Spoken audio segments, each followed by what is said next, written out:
संजीवनी के आज के शो में हम डिस्कस करेंगे लोगों में होने वाली एक आम समस्या ओबेसिटी यानी कि मोटापे की, जो न सिर्फ आपकी शारीरिक खूबसूरती को कम करता है बल्कि ये कई गंभीर बीमारियों को भी न्योता देता है।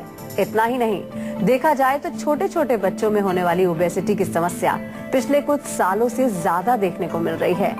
WHO की माने तो तकरीबन हर साल 16 से 33% बच्चे मोटापे का शिकार हो रहे हैं और इस मोटापे की वजह से बच्चों की जान भी चली जाती है। तो आज के एपिसोड में हम डॉक्टर चौहान से जानेंगे कि कौन से हैं वो आसान उपाय जिसका इस्तेमाल करके आप भी मोटापे को दूर कर सकते हैं, स्लिम और फिट बन सकते हैं।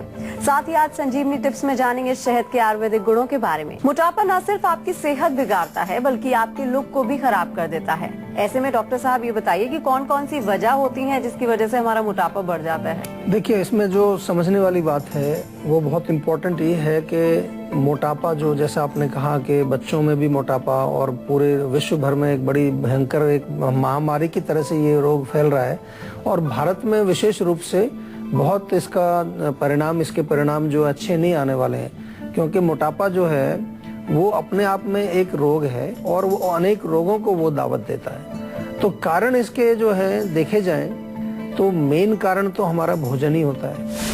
अगर हम अनुचित भोजन यानी कि इम्प्रॉपर डाइट हम लेते हैं, बहुत ज़्यादा फैट हम खाते हैं, बहुत ज़्यादा जो है हम गरिष्ठ भोजन खाते हैं, कैलोरी इनटेक हमारा बहुत है और कैलोरी उतनी बर्न नहीं करते। आपने सुना होगा आजकल इस प्रकार के शब्द काफ़ी प्रयोग करते हैं लोग कि भाई इसमें कितनी कैलोरी है, मैं कैलोरी बर्न करता हूँ। ये चीज़ें जो हैं आपको थोड़ी समझनी है। वेट को मेंटेन करने के लिए आपको, या वेट को सही रखने के लिए आपको भोजन पर नियंत्रण करना बहुत ज़रूरी है। दूसरा इसका कारण है आपका जो लाइफस्टाइल है, सेडेंटरी लाइफस्टाइल हमारा आजकल हो गया है। बैठे बैठे ज़्यादा काम करते हैं, सहूलियतें बहुत ज़्यादा बढ़ गई हैं। पहले जो है मेहनत बहुत ज़्यादा किया करते थे लोग, आजकल मेहनत कम करते हैं। आजकल हर चीज़ टेक्नोलॉजी से हो जाती है, तो ये एक दूसरा कारण है। तीसरा कारण इसमें ये भी है कि जो हमारे खाने पीने की जो चीज़ें हैं वो बड़ी चेंज हो गई हैं। अभी जंक फूड बहुत आ गया है, बहुत ज़्यादा केमिकल्स, प्रिजर्वेटिव्स का प्रयोग होने लगा है।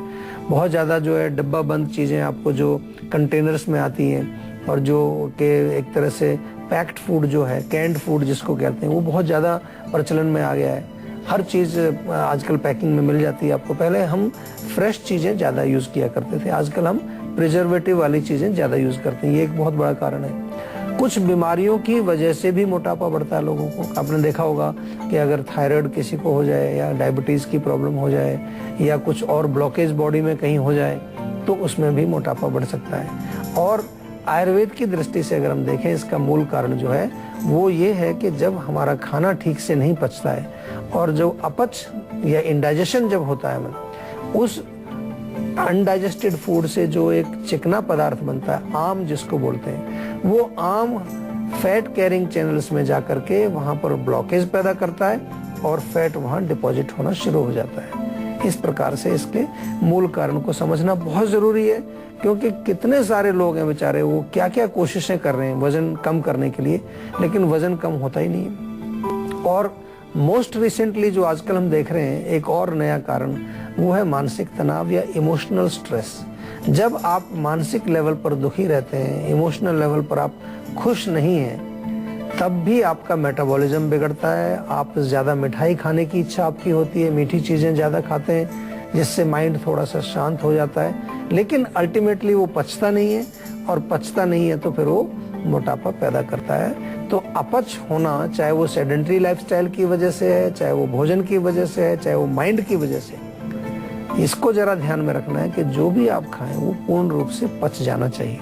तो चलिए अपनी चर्चा को आगे बढ़ाते हैं। डॉक्टर साहब, अगर समय रहते ओबेसिटी को हम कंट्रोल नहीं करते हैं तो किस तरह की परेशानियां हमें झेलनी पड़ती हैं? देखिए, ओबेसिटी से तो बहुत सारी परेशानी होती है। आप सिंपल सा एक उदाहरण समझिए कि जो हमारे जितने भी ऑर्गन्स हैं, हमारा दिल है, हमारी किडनी है, हमारे लिवर है, हमारी इंटेस्टाइन्स है, हमारा पाचन सिस्टम है, जो डाइजेस्टिव सिस्टम है, हमारा सर्कुलेटरी, जितने भी बॉडी में हमारे सिस्टम्स काम कर रहे हैं, जितने ऑर्गन्स काम कर रहे हैं, वो काम करते हैं हमारे वजन के अनुसार। अगर वजन बढ़ेगा तो उनको ज़्यादा काम करना पड़ेगा। वजन बढ़ेगा मतलब आपकी सेल्स बढ़ेंगी, टिश्यूज बढ़ेंगी, उनमें ज़्यादा खून भेजना पड़ेगा, ज़्यादा ऑक्सीजन भेजनी पड़ेगी।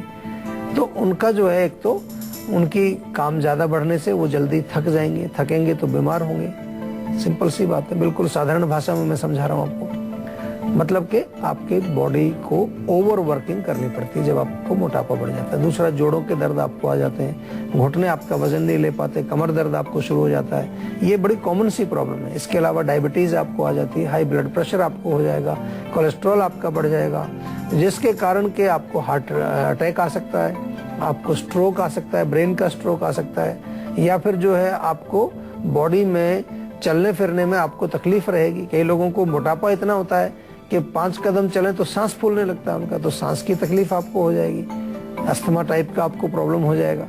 तो इस प्रकार से अनेक प्रकार के रोग आपको मोटापे की वजह से हो सकते हैं। इसलिए मोटापे को जनरली कहते हैं कि मोटापा अच्छी चीज नहीं है। एक बार को आपका वजन थोड़ा सा आइडियल वेट से अगर आपका वजन कम हो तो चलेगा, लेकिन ज्यादा वजन होना जो है वो मतलब ये दर्शाता है कि आपके शरीर को, आपके ऑर्गन्स को ज्यादा काम करना पड़ेगा। ज्यादा काम करना पड़ेगा तो डेफिनेटली वो जल्दी कमजोर होंगे, और कमजोर होंगे तो रोगग्रस्त हो जाएंगे। आजकल के माता पिता अपने बच्चों की सेहत को लेकर काफी फिक्रमंद हैं और इसीलिए वो अपने बच्चों को कहते हैं ये खा लो वो खा लो। तो क्या इसकी वजह भी है कि बच्चों का मोटापा बढ़ रहा है? हाँ, मेरे ख्याल से भी बिल्कुल वजह है। और जब वो खिलाने के पीछे लगे रहते हैं तो ये नहीं देखते कि क्या खिला रहे हैं उनको, और दूसरा ये भी नहीं देखते कि क्या बच्चे की जो क्वांटिटी है वो आप प्रॉपर क्वांटिटी की बजाय कहीं ओवर ईटिंग तो नहीं करा रहे हैं। एक कॉमन सा ये आदत है माताओं की, मदर्स की आदत है कि वो सोचती है मेरा बच्चा कम खाता है। हमारे पास बहुत सारी ऐसी मदर्स आती हैं कि वो कहती हैं जी हमारा बच्चा जो है ना बहुत कम खाता है। अब बच्चा 2 साल का है मान लो, तो आपको एक बड़ी अच्छी बात बताते हैं हम। हमारा जो पेट होता है, स्टमक, जिसमें कि खाना जा करके जमा होता है पचने के लिए, उसका साइज हमारी मुट्ठी के बराबर होता है। अब देखिए मुट्ठी इतनी सी हमारी होती है, और जो 2 साल का बच्चा है उसकी मुट्ठी कितनी होगी? इतनी सी होगी बिल्कुल। तो उतना बड़ा उसका पेट है, तो उसमें कितना खाना वो खाएगा? तो वो जितना खा सकता है वो खा के मना कर देता है बच्चा। लेकिन माताएं हैं वो लगी रहती हैं पीछे उसके, थोड़ा सा और खा लो, थोड़ा सा और खा लो। अब तो यहाँ तक भी मैं देखता हूँ कि थोड़ा उनको, बच्चों को थोड़ा वो टेम्पटेशन देती हैं कि अगर ये तुम ये पराठा खत्म करोगे तो तुम्हें ये वाला खिलौना लेके देंगे। तो ये उनका गलत संस्कार हम डाल रहे हैं। मोटापा यहीं से शुरू हो जाएगा उनका। ये ओवर ईटिंग की आदत उनको पड़ जाएगी। संस्कार, मैंने शब्द प्रयोग किया, संस्कार का मतलब होता है कि आपके चित्त के अंदर, आपके सबकॉन्शियस अनकॉन्शियस माइंड के अंदर वो एक डाउनलोड हो गया प्रोग्राम। तो जैसे जैसे आप बड़े होंगे तो आप ओवर ईटिंग के शिकार हो जाएंगे आप, और ओवर ईटिंग आप करेंगे तभी आपको तसल्ली होगी और वो आपको मोटापा बढ़ाएगा, क्योंकि ओवर ईटिंग का मतलब खाना आपका पचेगा नहीं पूरा। तो इसलिए मेरा निवेदन है सभी माता पिताओं से कि थोड़ा सा, हम आपको अपने शो में समझाते भी हैं, हर चीज को समझना चाहिए, हर चीज के बारे में जानना चाहिए, और ये भी जानना चाहिए कि उचित मात्रा, प्रॉपर क्वांटिटी ऑफ फूड कितना होता है, चाहे वो बच्चे हैं चाहे बड़े हैं। बच्चों में विशेष रूप से ध्यान देना चाहिए। और अब बात कर लेते हैं आज की संजीवनी की, जिसमें डॉक्टर साहब आपको बताएंगे ओबेसिटी यानी मोटापे को कम करने के तरीकों के बारे में। तो डॉक्टर साहब, क्या है आज की संजीवनी?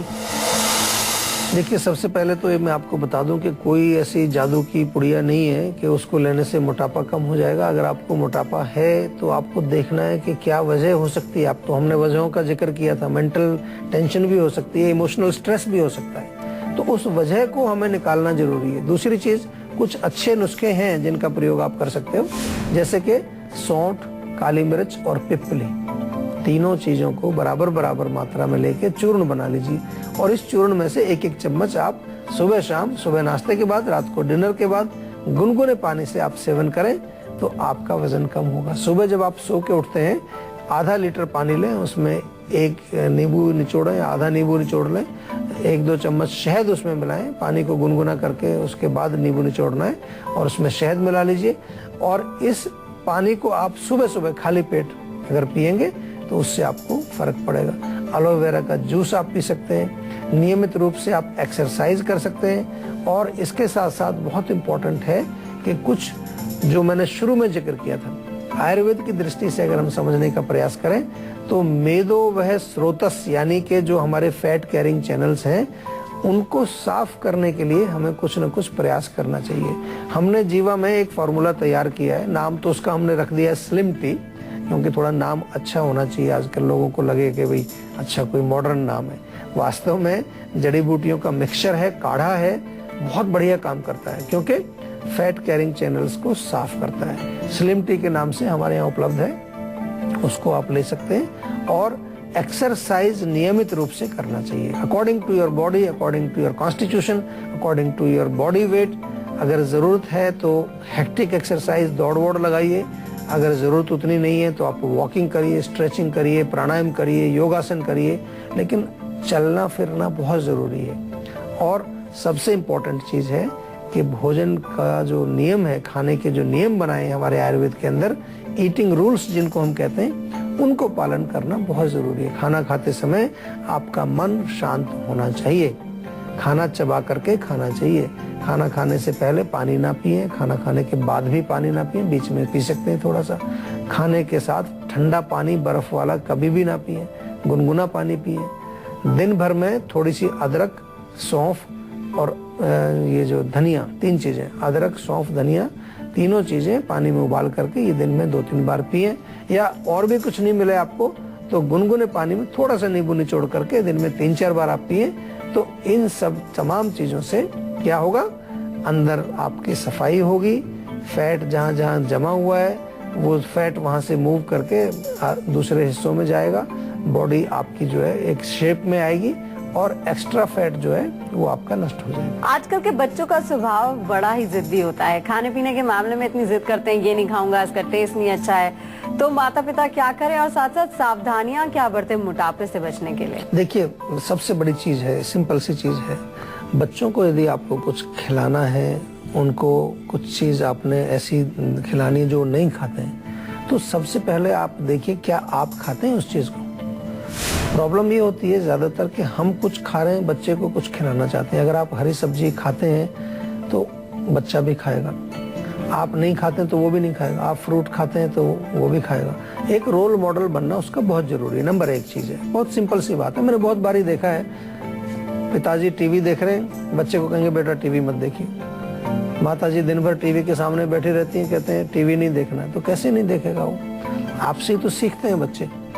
दूसरी चीज जो है, आपको ये देखना है कि अगर वो खाना नहीं खा रहा है तो क्यों नहीं खा रहा है। या तो उसको भूख नहीं लग रही है या उसकी रुचि नहीं है उस भोजन में। आजकल की जो जनरेशन आ रही है, क्योंकि बच्चा जब गर्भ में होता है वहीं से वो प्रोग्राम डाउनलोड करना शुरू कर देता है। जरा ध्यान दीजिए इस पर, बहुत गहरी बात मैं बता रहा हूँ, इम्पोर्टेंट। जब माता गर्भवती है तो वो क्या देख रही है, क्या सुन रही है, क्या सोच रही है, वही संस्कार बच्चे के अंदर भी जाते हैं। हो सकता है प्रेगनेंसी में मदर टेलीविजन देख रही है, उस पर वो जो विज्ञापन आते हैं आजकल, जो कई प्रकार के जंक फूड के विज्ञापन उसमें बहुत प्रचलित है, तो वो डाउनलोड हो गया उसको। अब उसको वही अच्छा लगेगा बच्चे को, क्योंकि उसके संस्कार में, उसके चित्त में वो डाउनलोड हो गया हार्ड डिस्क के अंदर प्रोग्राम। उसमें कोई वहां पर ऐसी तो कोई दिखाते नहीं है कि पालक की सब्जी खाएं या लौकी की सब्जी खाएं, ऐसा कोई विज्ञापन मैंने देखा नहीं। तो गर्भ के दौरान भी माता को इन चीजों का चिंतन करना चाहिए, इन चीजों को पढ़ना चाहिए, संजीवनी देखना चाहिए, बहुत अच्छा रहेगा। तो आप जब संजीवनी देखेंगे गर्भवती महिलाएं, तो कितने कितने नुस्खे वो चले जाएंगे बच्चे के हार्ड डिस्क में। देखिए, बड़ा अच्छा रहेगा उसके लिए। हमने तो बल्कि एक प्रोग्राम शुरू किया हुआ है जीवा में, हम कहते हैं उसको जीवा आयुर्वेदी प्रोग्राम। आयुर्वेदिक बच्चे आपके होने चाहिए, मतलब जन्म से ही बच्चा आयुर्वेद के बारे में जाने, आयुर्वेद के तरीके से उसको पैदा किया जाए तो बहुत अच्छा रहता है। तो मेरा कहने का मतलब ये है कि ये आपको ध्यान रखना है। और यदि कोई तकलीफ है, उसको लगता है कोई लिवर का प्रॉब्लम है, वीकनेस है, तो हमारे यहाँ बहुत दवाइयाँ हैं, आयुर्वेद में अच्छी दवाइयाँ। बच्चों के लिए विशेष रूप से एक सिरप है हमारे यहाँ, बड़े भी लेते हैं उसको, लिवोन सिरप, लिवर के लिए बनाया है। उसको आप पिलाइए 2-3 बोतल उसकी, तो उसको भूख लगेगी, अच्छा खूब खाएगा दबा करके। लेकिन ज्यादा मत खिलाइए और उसके पेट के क्वांटिटी जो उसके साइज है उसके अनुसार ही आपको खिलाना चाहिए। तो संजीवनी टिप्स की, जिसमें डॉक्टर साहब बताएंगे शहद के आयुर्वेदिक गुणों के बारे में। तो डॉक्टर साहब, क्या है शहद के आयुर्वेदिक गुण? देखिए, शहद तो आपने देखा होगा आयुर्वेद में बहुत प्रयोग होता है, खासतौर से जब कोई भी हम आयुर्वेदिक दवाई लेने को बोलते हैं, अक्सर कई नुस्खे भी हम बताते हैं, तो हम कहते हैं शहद के साथ लीजिए, क्योंकि शहद में एक ऐसी क्वालिटी है कि उस औषधि के गुण को भी बढ़ा देता है और अपने गुणों से भी वो रोगी को निरोगी बनाता है जल्दी से।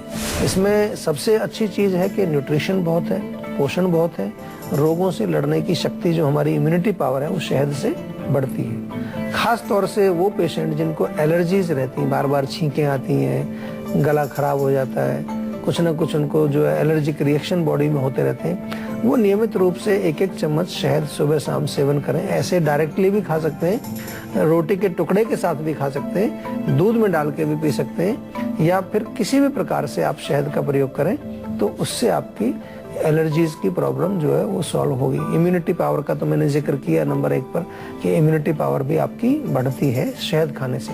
दूसरा, आपको कहीं पर कोई घाव हो गया है, जख्म हो गया, इवन कोई जल जाता है कहीं, तो घाव को भरने के लिए शहद अच्छा काम करता है। अच्छा हीलिंग एजेंट है, एक प्रकार का वुंड्स को हील करता है।